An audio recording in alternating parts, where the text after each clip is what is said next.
Good morning, mate. You all right? This is take 2. I didn't realise.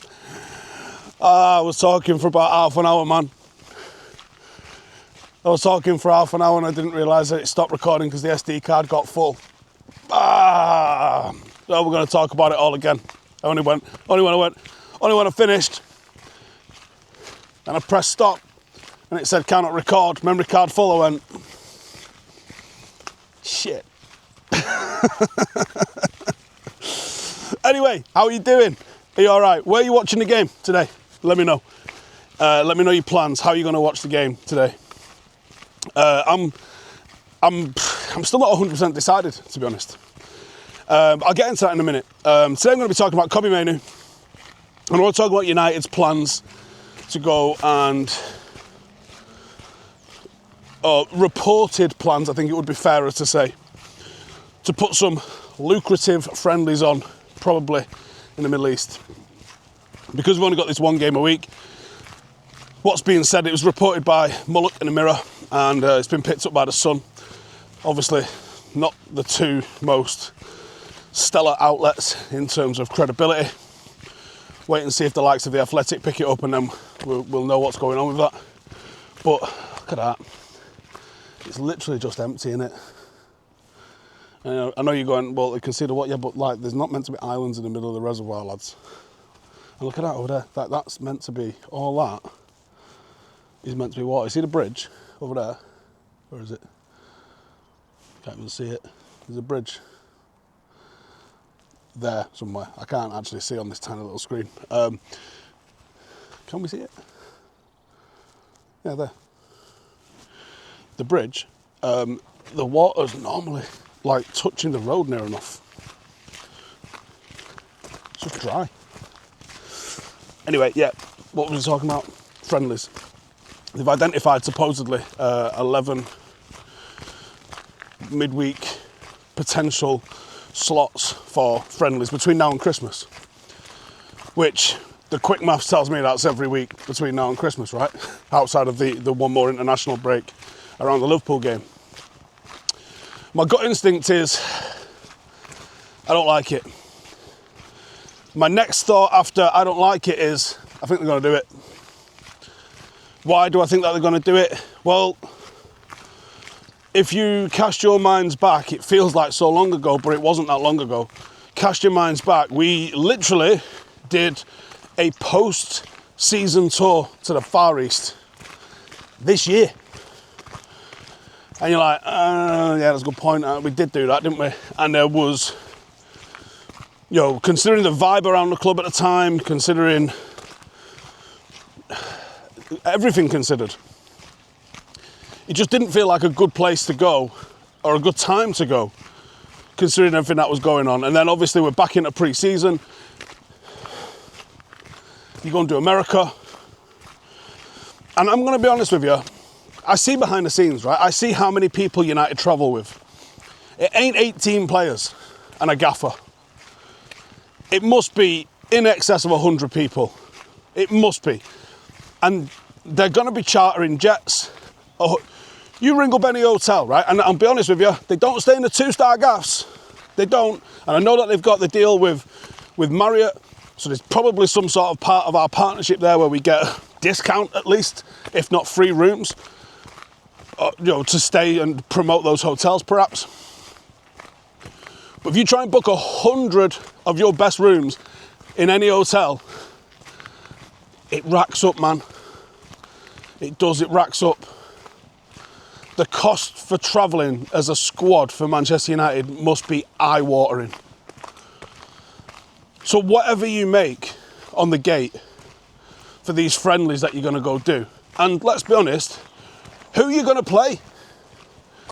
You can't, look at who we played on pre-season tour. That tells you that United's level had dropped.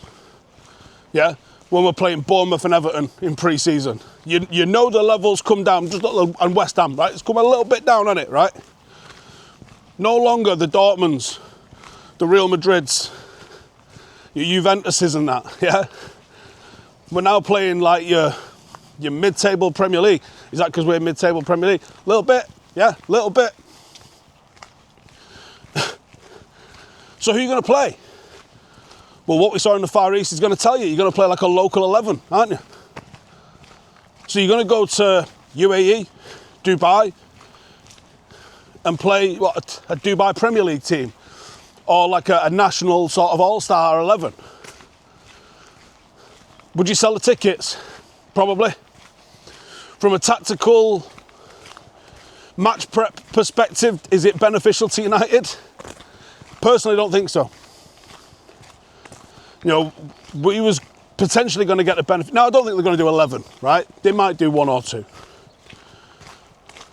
But I think if you was looking at it from a footballing point of view, you know, every place higher in the Premier League, and where we're likely to finish, every place higher might just be 1 win over 1 loss, 3 points. Why would you risk a single Premier League fixture? All you need is 1 injury. What if your new striker gets injured on that? I know you can't think... I've got a stone in my shoes, 1 sec. I know you can't think in the worst case scenario all the time, like, oh, you wouldn't do anything if you was worried about the risk of injury every single incident. But imagine you lost Sesko or Mbumo because you get injured playing in one of these fucking stupid 11s on a pitch where you can still see the lines of where the turf was rolled out onto it yesterday. And it completely derails your season for you know, they was talking about the Far East tour delivered something like 7 million, right? How much do you think it cost us to fucking fly and stay out in the Far East? The gate price total of what it all brought in might be something like 7 million. I don't reckon United walked out with 7 million cash. Finish a couple places higher in the Premier League or qualify for the Champions League. That's more than 7 million, lads. Almost feels like short-term cash grab over long-term performance. That's what it feels like to me.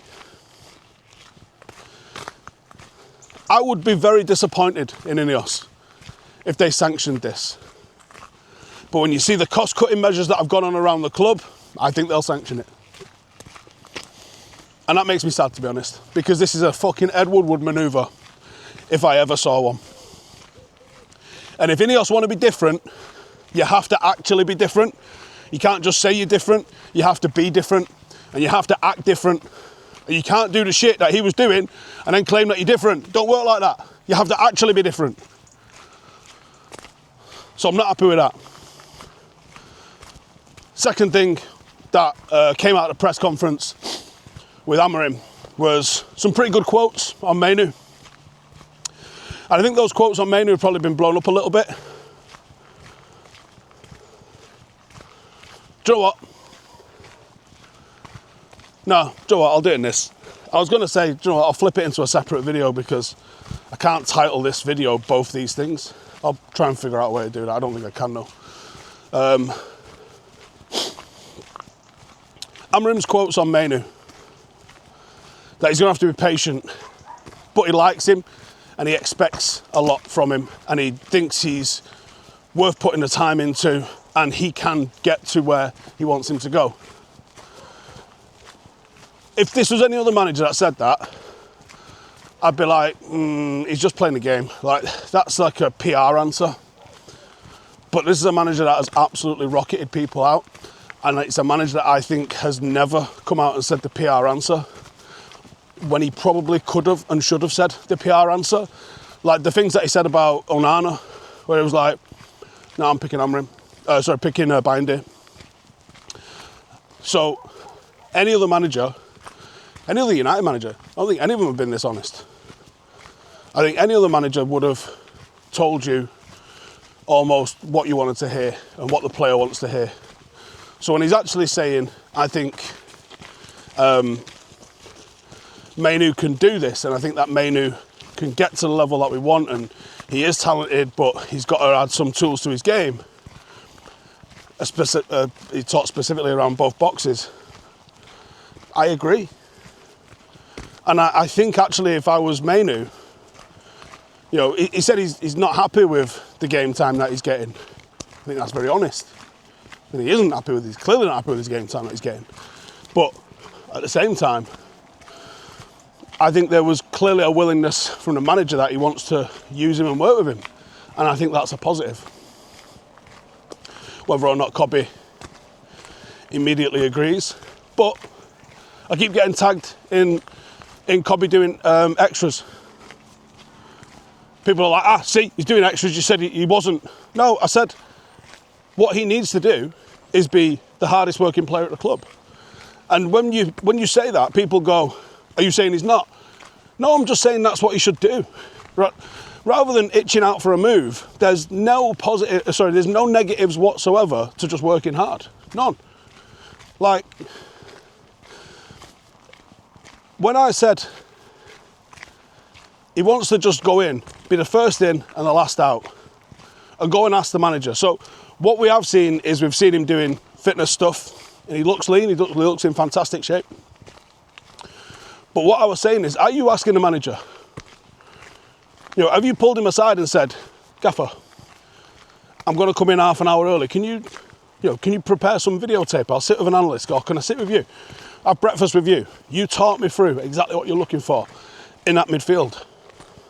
And then go out and do it. Now, when I say that, some people go, so you're saying he's not doing that? Do you know when people say, so you're saying? I don't think ever in the history of a so you're saying has that ever been accurate. So you're saying? No, because I'm not Nico Machiavelli, mate. I'm a blunt ex-squaddy Mancunian. I don't have strategy in how I talk. I tell you what I'm feeling, and that's it. There's no flowery language. I tell you exactly what I'm thinking, and I tell you exactly what I mean. And all I was saying is, do that. And if he's doing that, fantastic. He'll benefit from that. And only he will benefit from that. Actually, Manchester United could benefit from that as well if it ends up working for us and he ends up getting picked. But the whole point of what I was getting to is there is no negatives to hard work. If he goes in and he's first in, last out, and he's putting it on the manager and saying, show me what you want, and then he's going out and training, treating training like the Champions League final and working his cock off, then either the manager will start to pick him because he is being undeniable, or he won't, and you'll end up moving on. But the two scenarios in front of you, and there's not just two, there's obviously shades of grey with this. The two scenarios in front of you is you can either Jadon Sancho it and just be like, well, I'm not coming training then, or whatever it was that he was doing. Or you're going to half-arse it in training. Or you go and you work like an absolute demon. Now, the profile of player is a little bit different. But was it Capello at Real Madrid that was basically told, get rid of David Beckham by the Real Madrid board? So he went, okay. And he stuck him in the reserves. And Beckham, what year is this? It's obviously before he ended up going to LA. It's in his documentary anyway. Beckham ends up just working his dick off to the point where all the rest of the players are going to the gaffer, oi, what are you doing? Play him. And believe you me, right, even at our lowly level with Paddock, if someone is smashing it in training, the players know. The players know more than anybody else. Players talk to the manager at every single level. And if someone is doing well in training, you know, right? One, if you're watching training, you know anyway. And two, the fucking players will tell you. And you start putting teams out and someone who's smashing it in training, the players will question you. And they'll be like, why is he not in the team? Because players want to win. And players want to play with players that make them better. And yes, you can get managers who are stubborn. But if he was smashing it in training and not getting picked, it comes out. It does.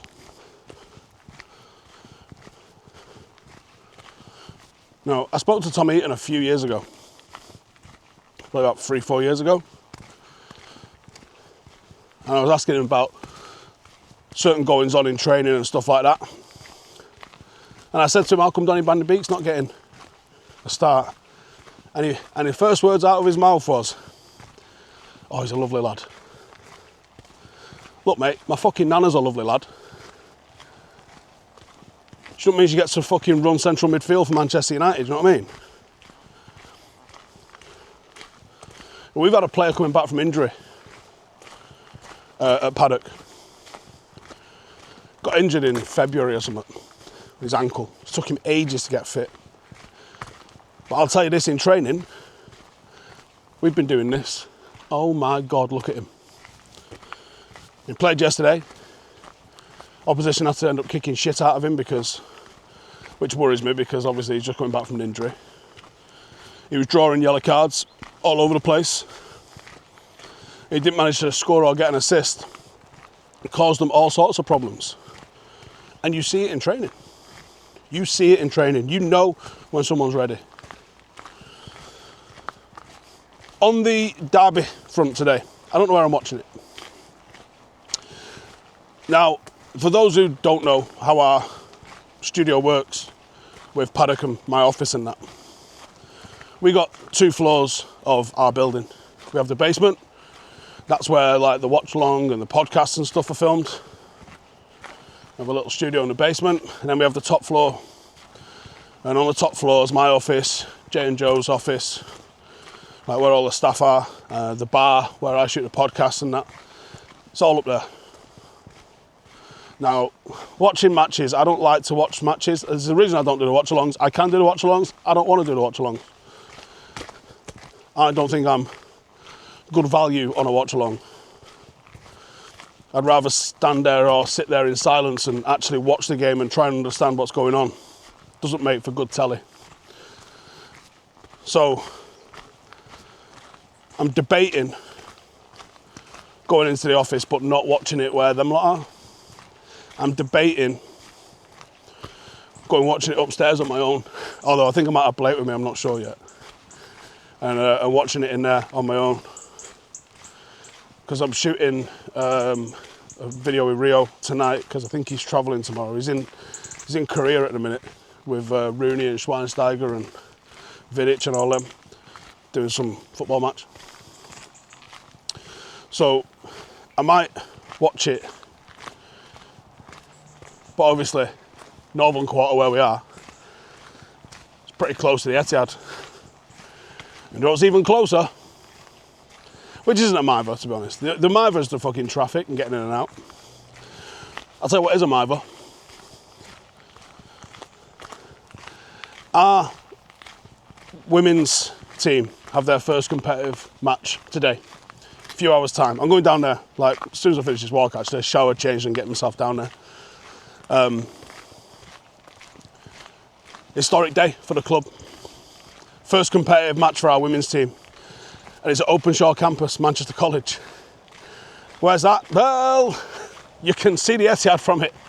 Literally from the terrace there, you can see the Etihad. It's that close. I hope City fans don't use that car park to park, otherwise it's a fucking nightmare, because it's a small car park anyway. And I know there's a few going down for it, so I'm going to try and get in there early. We kick off at 2:30.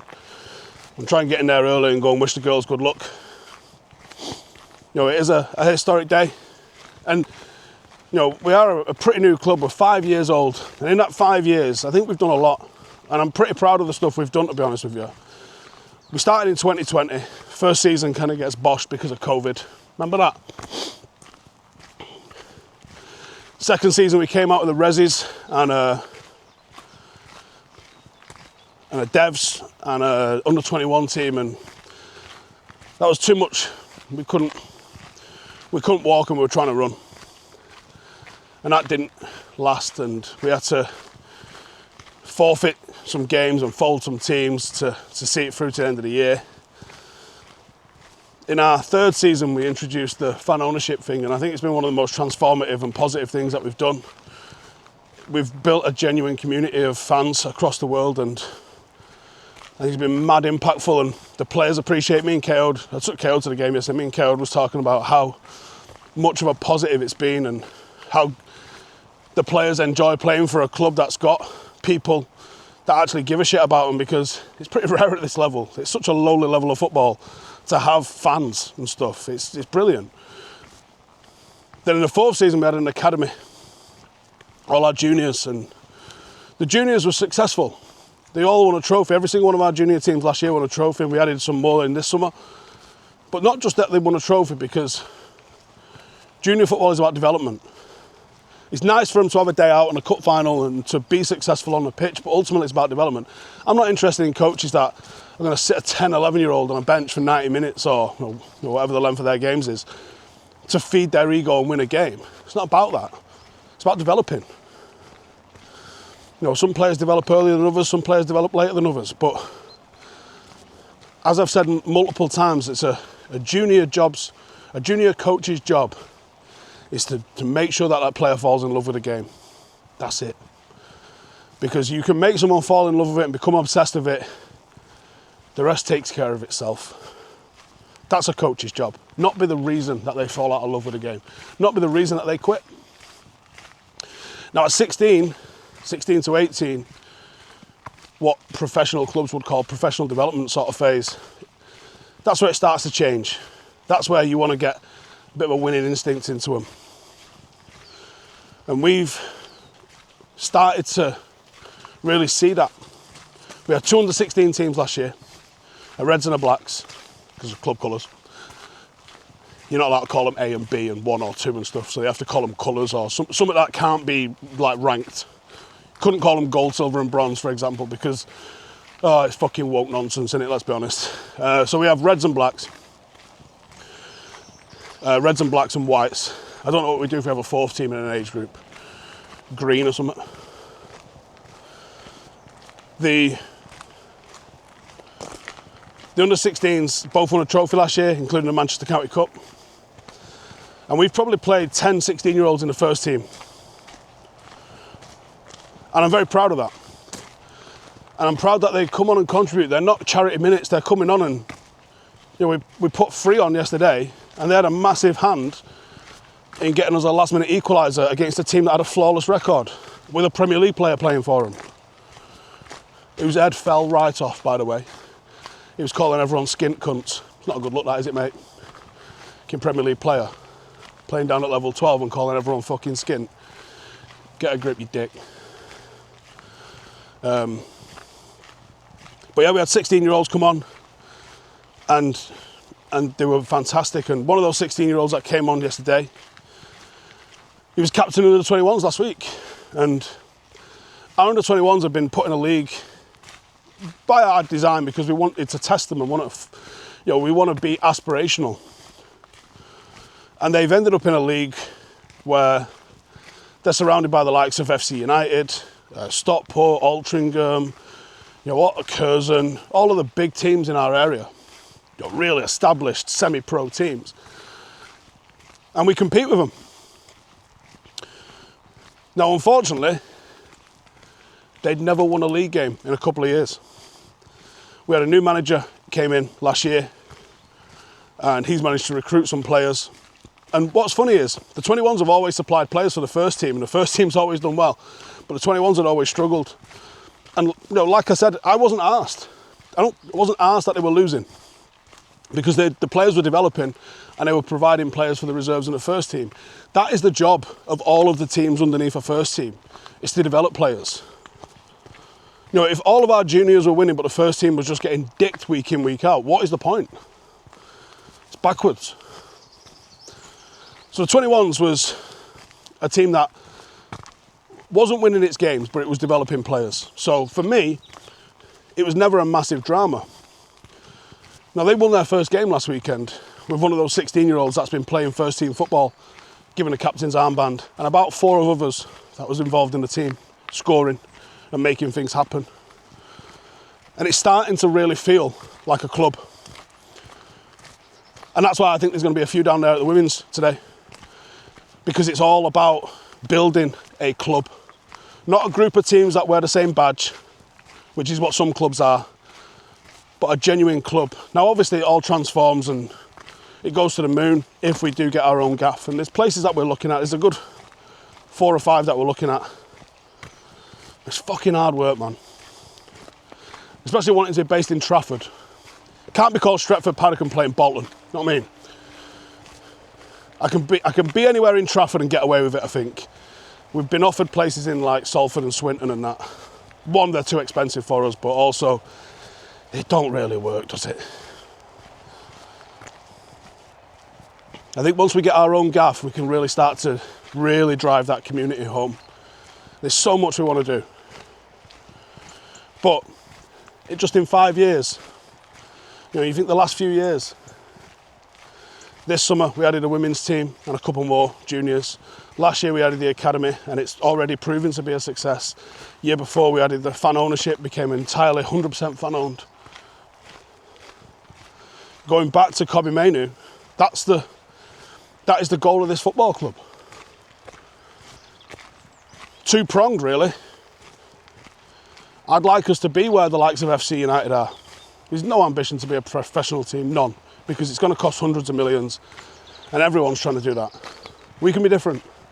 Not trying to compete with United. Not trying to be a Premier League team, a Championship team. Not trying to do what Wrexham and Salford and Stockport have done. Not trying to do that. We want to be known as being the place where you can go and get a really good grassroots grounding, where you can learn to play the game, where academy dropouts can come and get first team football, where we have a first team that's littered with our own homegrown players. You know, imagine 10 years time, as a kid that started at a soccer school on a Saturday morning, just having a kick about, came all the way through our different ranks, and ends up playing in the FA Cup in our own ground. Can't tell me that's not fucking awesome, because it is. And that's exactly the dream I'm working towards. And maybe that kid's the brother of a kid who's in the fucking United first team. That also came through here, but at 12, 13, was good enough to get picked up by United, given a bit of polish, and turned into a Manchester United and England player. Those kids have to come from somewhere. They're going to come from Paddock. That's what we're working towards. You know, once I get us into the FA Cup, probably going to take a step back, let someone else have the keys for the first team. Because I see my long-term job, calling, if you like, is to make sure that that happens. There's not after-school sport in schools anymore. Fucking governments don't care and they cut the funding. So I want to put coaches back into schools. You know, yes, your kid might be okay, your neighbour kid might be okay, the kid down the street might be okay. I know that there's kids in them schools, you know, in single parent families that are on their arse. They're not getting a goal, they're not getting a play. It's not right. I want to put coaches into schools, give kits to schools, run the Stretford Cup, yeah? All of Trafford, all of Manchester, where we've put fucking coaches in, and we'll take your fucking kids' school team, and we'll put a competition on, and we'll give kids an opportunity to fucking play. Man, that's what fucking grassroots sport's all about, innit, yeah? On one hand, yes, we want to develop the new Kobbie Mainoo, that's fantastic, but at the end of the day, it's about community and involvement and participation, and actually growing the game. What do you mean grow the game of football in Manchester, of all places? Yeah, because it ain't perfect. And every year there's a new crop of kids comes through. If you're not engaging them, you're losing them. You're losing them to fucking Roblox and fucking Labubu's or whatever the fuck kids are into, right? And you've got to get them in the grounds. Football's not a TV show. You want people to have attention spans, but you're only giving them fucking options of TikTok and Instagram reels. Got to get kids into the matches. Let them study and see and smell what real football is all about. It's a 90-minute game. You build a club, you build a community, and you make it a place that people can fucking go to because it's theirs. That's how you do that. I feel fucking strongly about that. I feel real strongly about that. And the more the game gets away, look, United have got me for life, right? Probably, even if they got fucking state ownership, I'm probably fucked. I'm probably still going to have to go. even though I find it abhorrent. United have got a hook in me for life. There ain't no choice. I'm a 4th generation United fan. And I've got generations under me that are also fucking hooked on it and all. That's not going away. But I love the game. And I feel duty bound to fucking continue bringing people into the game and growing the game and developing the game. And I've got a nerdy fucking interest in it. So, I don't know what the fuck point I'm trying to make here. But, historic day for the club today. I'm very proud of what we've done. But, we're still only at the end of chapter 1, the start of chapter 2. Long way to go. And actually, do you know what? Fuck it. No, you can grow the game. There's not enough girls playing. It's not culturally there yet. You know, you go down to the local power league, what are you going to see? See loads of lads, all different ages, from teenagers to blokes in their 40s and 50s, which I love, by the way, still getting after it. Do you know what you don't see? Girls. Why? Why aren't you seeing that? So that tells us we ain't there. Because you can't tell me the interest ain't there. So there's still work to do, isn't there? Anyway, Manchester derby today. Let me know in the comments where you're watching it. Let me know if you got your wins in today. Hopefully we end the day on a win, all of us. Apart from the blue 8 for Manchester, they can go fuck themselves. Let me know where you're watching the game. Let me know how your weekend's going. Let's end it on a high, eh? See you in a bit. Bye-bye.